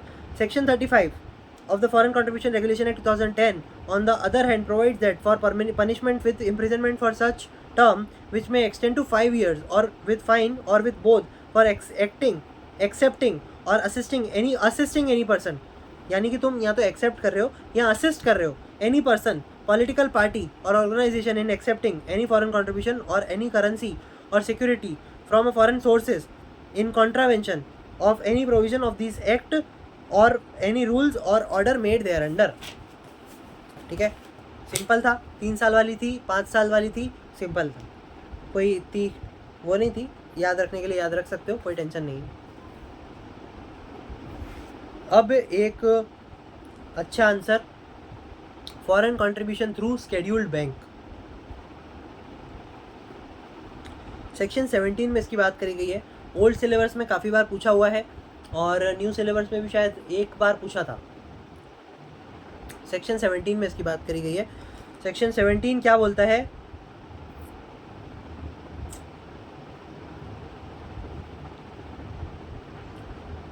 स्टार्टिंग में मैंने बोला ना नेगेटिव रिजल्ट था, तो ग्रुप 1 का मेरा नेगेटिव रिजल्ट था और उसमें बिल्कुल भी ध्यान इतना प्रॉपर्ली नहीं दिया था. और अब दे रहे हैं अपन प्रॉपर ध्यान और दिसंबर वाला अपन निकाल लेंगे. ठीक है. तो अब सेक्शन 17 में क्या है वो देखते हैं. कि ऐसे खुद को है ना, खुद को मोटिवेट करते रहा करो, तो ऐसा थोड़ा सा बना रहता है अपना. कर लेंगे अपन. पास है भैया, इस बार पास है. चलो. Every person who has been granted certificate or prior permission under section 12 shall receive foreign contribution only in an account designated as FCRA account by the bank which shall be opened by him for the purpose of remittance of foreign contribution in such branch of the State Bank of India at New Delhi as the central government may by notification specified in this behalf. ये मेरे को ना थोड़ा समझ में नहीं आया कि साला दिल्ली में खुलवाना पड़ेगा. देख लेते हैं कि every person who has been granted certificate or prior permission under section 12 shall receive foreign contribution only in an account designated as FCRA account. मतलब आपका जो भी फॉरेन कंट्रीब्यूशन रहेगा ना उसके लिए फिक्रा अकाउंट ही रहेगा, उसी में आप ले सकते हो पैसा. By the bank which shall be open by him for the purpose of remittance of the foreign contribution in such branch of the SBI at new Delhi as the central government may by notification specified in this behalf. ठीक है. सेबी की SBI की कोई भी branch पे new Delhi की आप अपना फिक्रा अकाउंट खोल सकते हो. Provided that such person may also open another FCRA account in any of the scheduled bank of his choice for the purpose of keeping or utilising the foreign contribution which has been received from the FCRA account in the specified branch of the SBI at new Delhi. ठीक है. अगर किसी और फिक्रा account और किसी open another FCRA account, यानी कि आपको अगर कोई और फिक्रा अकाउंट भी खोलना है ना, तो किसी भी शेड्यूल्ड बैंक में इन any of the scheduled bank आप खोल सकते हो of his choice for the purpose of keeping or utilising the foreign contribution. मान लो सारा पैसा एक अकाउंट में है. अब मेरे को उस अकाउंट में से कुछ पैसा ऐसा यूज़ करना है जिसके लिए मेरे को अलग अकाउंट खोलना है, तो उसके लिए मैं अलग फिक्रा अकाउंट खोल सकता हूँ स्पेसिफाइड अपना शेड्यूल्ड बैंक के अंदर. ठीक है. Which has been received from the FCRA account is specified branch in the specified branch. मतलब वो होनी तो सेबी की ही चाहिए. ठीक है. In the specified branch of SBI at new Delhi. अच्छा नहीं, जो फिक्रा का अकाउंट खोला था ना सेबी में, SBI में, न्यू दिल्ली में, तो उसके अलावा के लिए भी आप फिक्रा अकाउंट खोल सकते हो और वहाँ से इसको ट्रांसफ़र कर सकते हो ऐसा. ठीक है. यूटिलाइज करने के लिए और कीप रखने के लिए. Provided further that such person may also open one or more account in one or more scheduled bank of his choice to which he may transfer for utilizing any foreign contribution received by him in his FICRA account in the specified branch of the SBI at New Delhi or kept by him in another FICRA account in scheduled bank of his choice. ठीक है. Provided that में भी वही same बात करी गई है कि आप अपनी चॉइस के किसी भी शेड्यूल बैंक में खोल सकते हो अकाउंट, फिक्रा अकाउंट, जहाँ पे आप अपना यूटिलाइज करने के लिए या रखने के लिए उस पैसों को यूज़ कर सकते हो। Simple. Provided also that no fund other than foreign contribution shall be received on deposited in such account. उस अकाउंट में आप फॉरेन कॉन्ट्रीब्यूशन के अलावा का कोई भी पैसा नहीं जमा कर सकते, कोई भी फंड उसमें जमा नहीं कर सकते फॉरेन कॉन्ट्रीब्यूशन के अलावा वाला। The specified branch of the SBI at new Delhi or the branch of the scheduled bank where the person has opened his foreign contribution account or the authorized person in foreign exchange shall report to such authority as may be specified। अब वो क्या क्या है कि the prescribed amount of foreign remittance, the source वापस देखते हैं last वाला पॉइंट, ठीक है। The specified branch of the SBI at new Delhi or branch of the scheduled bank where the person has open his FCRA account on or the authorised person in foreign exchange shall report to such authority as may be specified, ठीक है। ये आपको बताना पड़ेगा। The prescribed amount of foreign remittance, the source and manner in which the foreign remittance has received, other particulars in such form and manner as may be prescribed. Simple था, बहुत simple chapter है, समझो, और important chapter है। आपको ऐसा भी नहीं है कि काफ़ी चीज़ें समझ में ही नहीं आएंगी, ठीक है। इसी के साथ अपना पूरा चैप्टर ख़त्म होता है। कॉन्ग्रेचुलेशंस। छोटा सा चैप्टर था और अच्छा चैप्टर था। सबसे पहले पीछे से देखते जाते हैं। पेनल्टी अपन ने देखी, याद रख सको तो याद रखो, कोई टेंशन नहीं है। सेक्शन 17 इंपॉर्टेंट सेक्शन है, जहाँ पे अपन ने बात करी फिक्रा अकाउंट की, सिंपल है। फिर अपन ने प्रोसीजर की बात करी थी, प्रोसीजर नहीं था मतलब उसमें सारी डिटेलिंग थी सर्टिफिकेट ऑफ रजिस्ट्रेशन के रिलेटेड। सेक्शन 12 में अपन ने बात करी थी हाउ टू ऑब्टेन, 12 में बात करी रजिस्ट्रेशन प्रोसेस क्या होगा, 12A में बात करी रजिस्ट्रेशन प्रोसेस, हाँ वापस रजिस्ट्रेशन प्रोसेस क्या होगा और क्या क्या आपको डिटेलिंग देनी पड़ेगी। फिर सेक्शन 16 में बात करी रिन्यूअल कब कर सकते हो, 5 साल 6 महीने एक्सपायरी, याद है। फॉर्म नंबर FC5 ऊपर वाले में था, रजिस्ट्रेशन प्रोसेस में FC3, आगे अपन देखेंगे FC2। ध्यान रखना सारी चीज़ें रिलेट करवा रहा हूँ। सच डीले सच 4 महीने तक आपको एक्सटेंडेबल है, ठीक है। Such delay should not be more than 4, ठीक है। और 12 महीने तक मल्टी ईयर प्रोजेक्ट है तो फिर सस्पेंड कर सकते हैं। सेक्शन 13 में 180 + 180। सेक्शन 14 में बात करी थी cancellation of certificate. Section 14A में बात करी थी कि तू क्या छोड़ेगा, मैं ही छोड़ के जा रहा हूँ तेरे को, ठीक है। सरेंडर वाली बात करी थी। Condition for the grant of registration and prior permission, ये अपन ने देख लिया कि कंडीशन क्या है to grant registration and prior permission. तो सिंपल था, 3 पॉइंट थे। The person making an application for registration or grant of permission, ये अपन ने देखा फिक्टिशियस नहीं होना चाहिए और वो सारी चीज़ें थी। और कोई भी उसने कुछ कॉन्ट्रावेंशन नहीं किया होना चाहिए। The acceptance of foreign contribution by association person is not likely to after prejudicially, वो सॉवरेनिटी और इंटीग्रिटी वाला मैटर था कि उस सब के खिलाफ नहीं होना चाहिए, पब्लिक इंटरेस्ट के खिलाफ नहीं होना चाहिए और वो सब नहीं होना चाहिए, हार्मनी को वो नहीं करना चाहिए, कंट्रावेन नहीं करना चाहिए। The acceptance of foreign contribution, और ये चीज़ अपन ने देखी थी। फिर था एलिजिबिलिटी क्राइटेरिया क्या था for this purpose of association, मीड क्राइटेरिया था, प्रायर परमिशन लेनी पड़ेगी इंडियन रेसिपिएंट ऑर्गेनाइजेशन की, ठीक है, सिंपल है। रजिस्ट्रेशन और certain persons with central government, section 11 में बात करी थी। सेक्शन 9 में बात करी power of central government to prohibit recipient of the foreign contribution, important answer है, ध्यान रखना। सेक्शन 9 एक अच्छा आंसर है, इसको आप देख सकते हो बहुत अच्छे से। Power of central government to prohibit receipt of foreign contribution, power of central government to prohibit receipt of foreign contribution, power central government के क्या पास पावर है to prohibit receipt of foreign contribution, ठीक है, सिंपल था, ये अपन ने देख लिया था और कोई दिक्कत नहीं थी। Power to prohibit payment of currency received in contribution of the act, not important, section 10 था, देख लिया अपन ने। Prohibition on transfer of foreign contribution, section 7 में बात करी अपन ने कि कब आप ट्रांसफर नहीं कर सकते। सिंपल था कि no person in registration with certificate prior permission के बिना नहीं कर सकते और फॉरेन कॉन्ट्रीब्यूशन नहीं कर सकते, ठीक है। सेक्शन 8 देखा अपन ने, restriction to utilise foreign contribution for administrative purpose, ठीक है, वो चीज़ अपन ने देखी एडमिनिस्ट्रेटिव में क्या आता है क्या नहीं आता है, क्या गिनते हैं क्या नहीं गिनते हैं, और स्पेकुलेशन पर्पस और ये सब सट्टेबाजी के लिए आप यूज़ नहीं कर सकते वो सब। फिर था following are the exceptions of the section 3, section 4, ठीक है। सेक्शन 4 में बात करी थी circumstances in which FCRA account does not apply, ठीक है, तो वो सैलरी वाले पॉइंट में था, गिफ्ट वाला, रिलेटिव्स था और वो सब था, तो वहाँ पे वो अलाउड है, ठीक है, वहाँ पे ले सकते हैं। मतलब ऑर्गेनाइजेशन ऑफ पॉलिटिकल नेचर क्या होता है देख लिया अपन ने। रिस्ट्रिक्शन ऑन फॉरेन हॉस्पिटैलिटी, ये इंपॉर्टेंट आंसर है, देखना ध्यान से, सेक्शन 6 में बात करी गई है इसकी, ठीक है। इसमें है फॉर्म SC2, 2 हफ्ते पहले आपको बताना पड़ेगा आपका मेडिकल ट्रीटमेंट अगर किसी सडन सीवियर इलनेस की वजह से हुआ है तो आपका चलेगा 1 महीने तक आप बता सकते हो, वो भी कब, आपका अगर 1 लाख के ऊपर जा रहा है तो ही आपको बताना है, उसके अंदर अंदर है तो वो भी बताने की ज़रूरत नहीं है, ठीक है। और कौन कौन नहीं कर सकता फॉरेन हॉस्पिटैलिटी, नहीं ले सकता, except the prior permission of government, member of legislature, office bearer, जज, government servant, employ of the corporation, ठीक है। ऑर्गेनाइजेशन ऑफ नेचर ये अपन ने देख लिया, ये देख लिया। फिर है सेक्शन 3, सबसे इंपॉर्टेंट है, मोस्ट इंपॉर्टेंट सेक्शन है, आज दिन प्रीवियस एग्जाम है, prohibition to accept foreign contribution. इसका अलग आंसर है कि who can not receive foreign contribution, कौन नहीं ले सकता। तो ये बहुत सिंपल आंसर था, इंपॉर्टेंट आंसर था, देख लेना, समझ लोगे। सबसे पहले पॉइंट में अपन ने देखा कि कौन क्या बोलते हैं, फर्स्ट रिस्ट्रिक्शन ABC कैन, हाँ ठीक है, पॉलिटिकल पार्टी नहीं ले सकती है, कैंडिडेट इलेक्शन और वो सब नहीं ले सकते, organisation of political nature, member of MP MLA, public servant और ब्रॉडकास्टिंग, न्यूज़पेपर, प्रिंटिंग सर्विस और ये सब वो लोग नहीं कर सकते, ठीक है।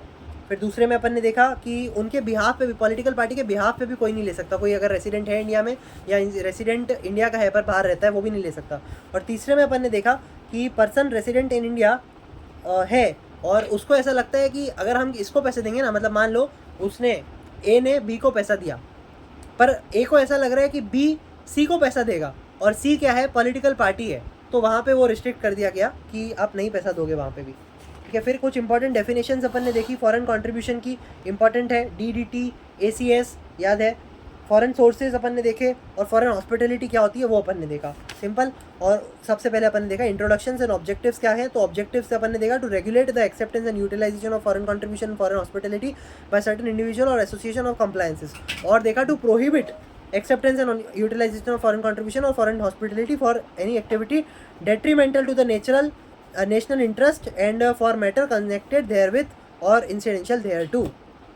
साइलेंट फीचर्स अपन ने देखे, यहाँ पे आप नहीं देखोगे साइलेंट फीचर, अपन को अपने आप ही सारे चैप्टर पढ़ने के बाद समझ में आ जाएगा। इसी के साथ अपना ये चीज़ ख़त्म होती है और अपन का 1.25 घंटे में पूरा प्रॉपर अच्छे से चैप्टर पढ़ लिया अपन ने। चलो जी।